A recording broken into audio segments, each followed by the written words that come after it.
Hello guys, okay, back with another video. Just a quick video to explain to you guys this the new r2.1 Linux 1 toolhead, and I mean the whole system, dock, toolhead, carriage, everything, so that you know the parts a bit. So this is the new toolhead without the extruder. Of course, the extruder I haven't yet made. I haven't yet changed the part for extruder. I need to change the shaper micro to a black color body, but basically it's the same. So you just put this extruder on top this way like that, right? But I will change the extruder later. There's the only changes to the extruder part is the EBB mount. Currently it's like that, whereby the umbilical go from here all the way here. You cable tie them for the strain relief, and then it go up. But the current EBB mount is this way with the strain relief this way. So it's going to be this way. So it's going to be this way here with the PG7 gland, this cable relief, strain relief down here, and same this way. And it will also include the EBB cover. So once you attach them to the EBB, you can just strain relief them here. The cable umbilical will go up. It will be tightened down here, so the strain relief will be down here. So this, as usual, just need to screw them like this way. Screw them to the EBB mount. There's some suggestion to install the EBB mount on the tool head itself, on the tool head plate itself, but the problem is the back plate. But the problem is that when we want to remove the hot end, the EBB will stay with the back plate, so it will be a hassle because you have to remove the wire for the hot end, for the LED, for the fan. So it will be a hassle. So it's better to just mount them on the extruder itself, so that when you remove the whole hot end and extruder, the whole EBB comes off together along with it. So it's much better this way. Wait, how come my wire is stuck? Okay, so the toolhead itself, there's some changes. As you can see, it's much smaller compared to the previous toolhead. This is the previous toolhead, so it's not that much smaller, a little bit smaller. But the biggest difference will be the 4 magnets instead of 6. Same 4 dome nuts down here. This is the old Linux one. So instead of 6, we're gonna use, wait, let me bring the light closer so that you can see more clear. We're going to use 4 instead of 6, and this 4 will be N52 magnets, which you can, if you can't source genuine N52 magnets, you can buy them from Physec. I got mine from Physec. They send over for me free of charge, but you can make the purchase genuine N52 magnets from them. I will tell them to include to give a purchase link if any of you need.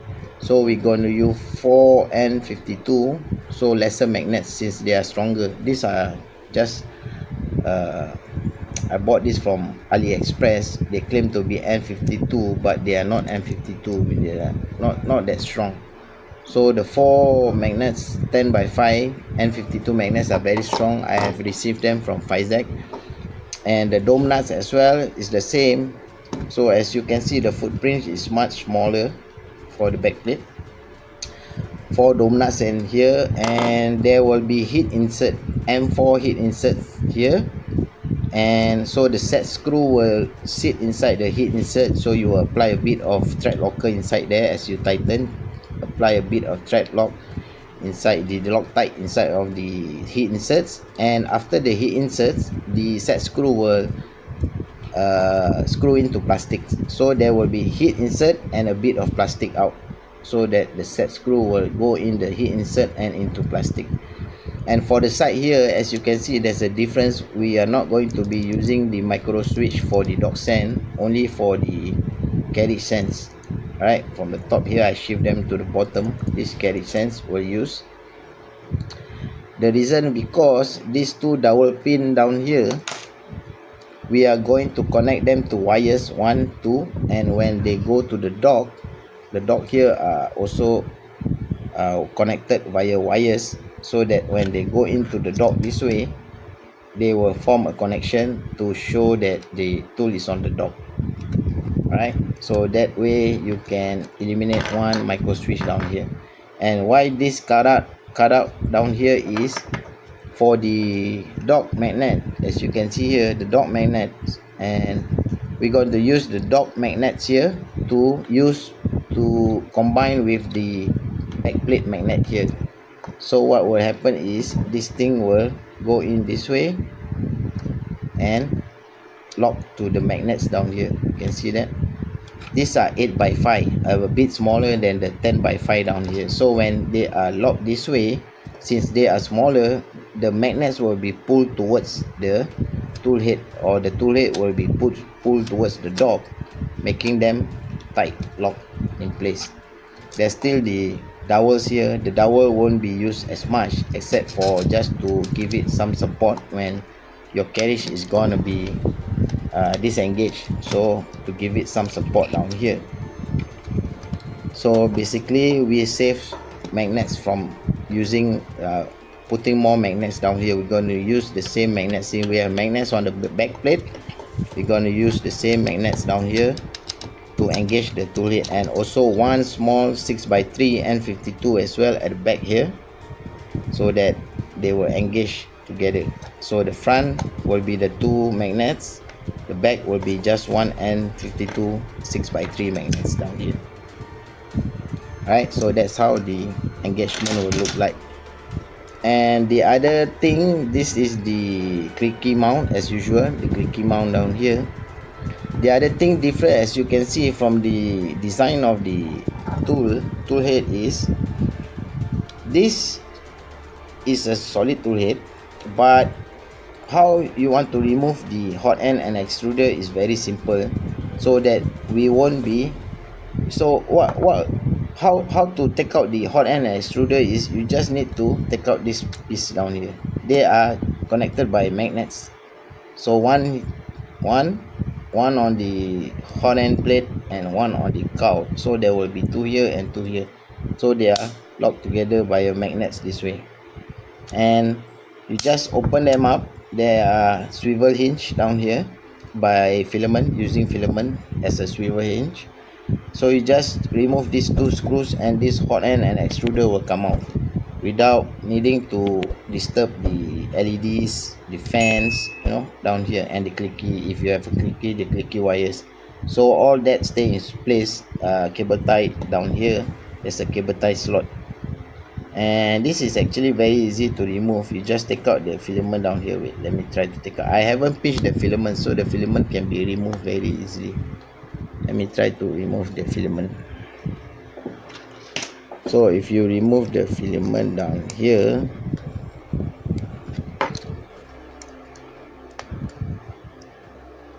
yeah, so if you remove the filament down here, you can see that this thing comes off, right? So how it is you just put this together and you put the filament piece inside here. Just pinch the top filament and bottom to lock the filament in place, and you got yourself a hinge. So this way you just need to remove these two. I haven't put the extruder, so it's not locked yet. So this hot end is secured here. This is a Revo Voron hot end, and so that will be, oh, it's upside down. So basically once you screw them tight here, you just need to close up this thing, so your hot end will, this is your tool head now. It's very much smaller footprint, and I think it's a bit closer in distance as well. So basically, yes, that's the changes for the hot end. Now we go on to the dock. For the dock, the changes for the dock is like I mentioned here, these two magnets, the 8x5 will be here to connect with the tool head down here, and also the wires to join the two dowel pin when they are docked. Same spring magnets, same spring mechanism down here. The difference is we have increased the parts here for strength, and also I've added the, the tab here, so that when you install them, let me try to get the extrusion. So when you install them on the extrusion, it will stay flat, so you don't have to worry about this thing tilting. Just need to push them in, flush them out together, flush them, and tighten up the bolts, so that there's also added strength down here. So as you can see, it will fit in this way, right? Much more rigid. So I've added the tab down here, the additional tab. And for the nozzle blocker, there will be this is a drip tray. There will be magnets here and here, same goes for here and here. So you can just magnet the drip tray down here. You can remove if there's any dirt you want to throw them out. So these are magnetic. And the nozzle blocker, there's a slot here whereby this part will go in this way, and is adjustable up and down by I think 2 mm up and down. We don't need much adjustment, right? So it's adjustable up and down by 2 mm. Same goes for the AA battery terminal down here. You can adjust front or back by 2 mm, and that's it. So this is the new dock with the nozzle blocker. Here there's also the silicone. I'm still using my normal cut out silicone for the brush, or you can use those bamboo lab brush. You just need to paste them here, and you can use those bamboo lab silicone brush. So that's it for the dock, these two. And for the carriage itself, so this is the Voron carriage.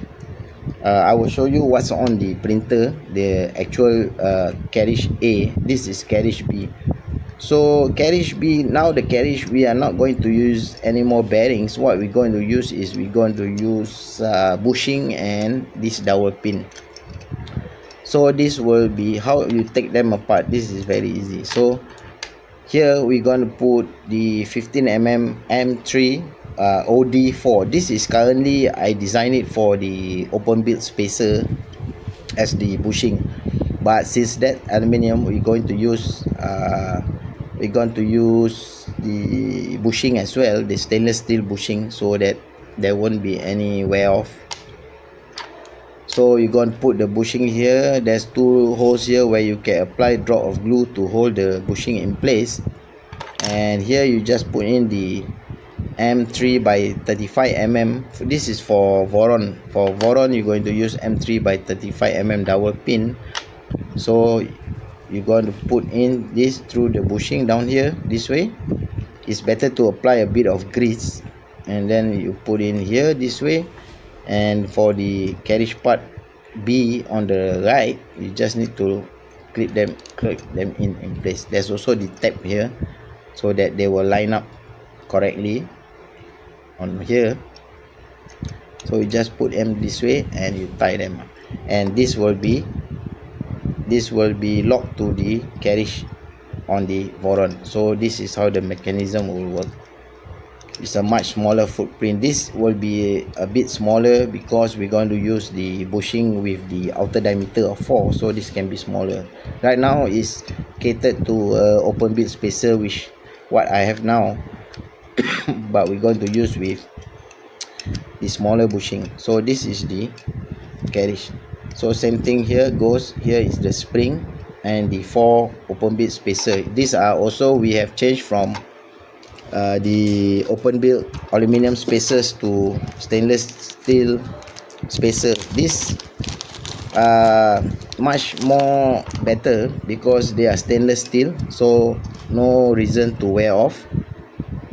and they are smaller in outer diameter, only 8 mm compared to the original 10 for the open build. So that's much bigger, so we just need to put them in this way down here, the 4, and we have the same 4 spaces down here. I will post the link for all these parts in Discord where I got them. It's very cheap, I think few dollars for the spaces. These are stainless steel spaces, so you need them for this and also for the locking plate sliders down here. Right, so there will be no more slider, it will be just a single part locking plate, which cuts down on the parts as well. So that's it for the carriage, and I will show you my carriage, my Voron. This is the Voron carriage down here. So the 4 the carriage just now that I show you will lock here, will tie up down here. Alright, so I will release the r2.1 of our Linux tools, toolhead and carriage to coincide with this 5Z r2 2.4 r2 Pro. So I will release them together when I have everything set up properly. Alright, so if you have any question, just post in your comments, and do join us on Discord as well. Alright, see you guys in another video.